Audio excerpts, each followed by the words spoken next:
জীবনে কিছু কিছু পরিস্থিতি এমন হয় মেনে নেওয়া ছাড়া কোনো উপায় থাকে না। এক ভাইয়া আমাকে বলতেছিল আমি সব পোলাপানের মতো গেম খেলতাম। তো আমার মায়ের ফোন দিয়ে গেম খেলতাম, তো রেগুলারলি 1 ঘন্টা করে গেম খেলতাম। এভাবেই একটা বছর চলে গেল। তো একদিন আব্বুকে বললাম, আব্বু আমাকে একটা ফোন কিনে দাও। অনেক কান্নাকাটির পর আমার আব্বু আমাকে একটা ফোন কিনে দিল। আমি রাত্রে গেম খেলা শুরু করি। গেম খেলতাম, তো গেমের ভিতরে আমার অনেক ফ্রেন্ড হইলো। তার ভিতরে আমার একটা ক্লোজ ফ্রেন্ড হইলো, তার সাথে আমি রেগুলারলি গেম খেলতাম। এভাবেই দিন যাচ্ছিল। হঠাৎ একদিন আমার বন্ধু অনেক রাতে গেমে আসে। সে গ্রুপ করে বসে আছে।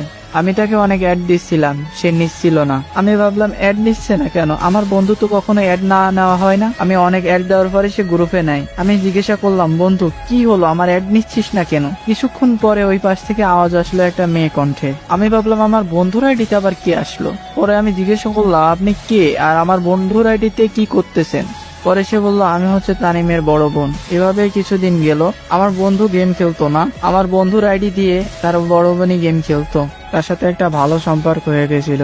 এভাবে ভালোই দিন যাচ্ছিল। হঠাৎ একদিন সে আমাকে প্রপোজ করে বসে। তো আমি তাকে না বলে দিই, যেহেতু আমার বন্ধুর বোন, পরে যদি কিছু হয়ে যায়। কিছুদিন পরে আবারও আমাকে প্রপোজ করে। আমি কি বলবো বুঝতেছিলাম না। অনেক ভাবনা চিন্তা করে পরে রাজি হলাম। যেহেতু মেয়েটা এতবার বলতেছে, হয়তো সে আমাকে অনেক ভালোবাসে। আমরা রিলেশনে যাওয়ার পরে অনেক সুন্দর কাটতেছিল দিনগুলি।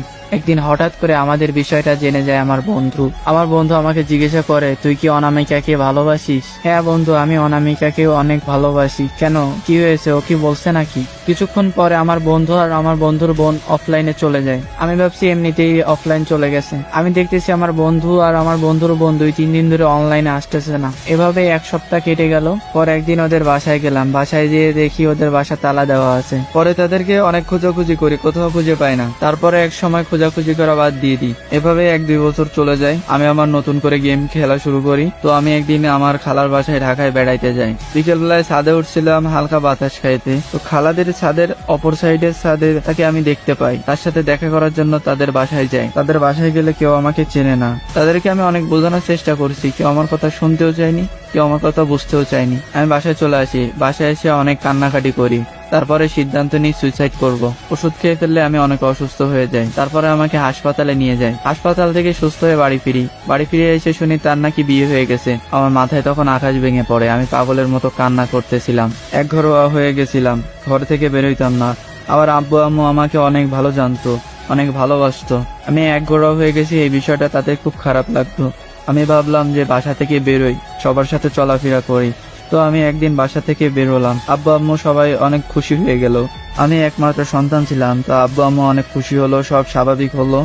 আমি আবার নতুন আইডিতে গেম খেলা শুরু করলাম। বান্ধবীর কাছে শুনতে পারলাম তার নাকি একটা মেয়ে হয়েছে, তবে তার নাম রাখছে মাহিয়া, যেটা আমার পছন্দের নাম ছিল। সে তার কথা রাখছে। আমি বলছিলাম আমার যদি কোনোদিন মেয়ে সন্তান হয় তার নাম দেব মাহিয়া। তো সে তার কথাটি রাখছে। আমি এখন ভালো কোম্পানিতে জব করতেছি, আলহামদুলিল্লাহ ভালোই আছি। আমি জীবনে সবকিছু পেয়েছি, শুধু আমি ভালোবাসা মানুষটাকে হারিয়ে ফেলেছি। সবাই ভালো থাকবেন, অন্যকে ভালো রাখার চেষ্টা করবেন। খোদা হাফেজ।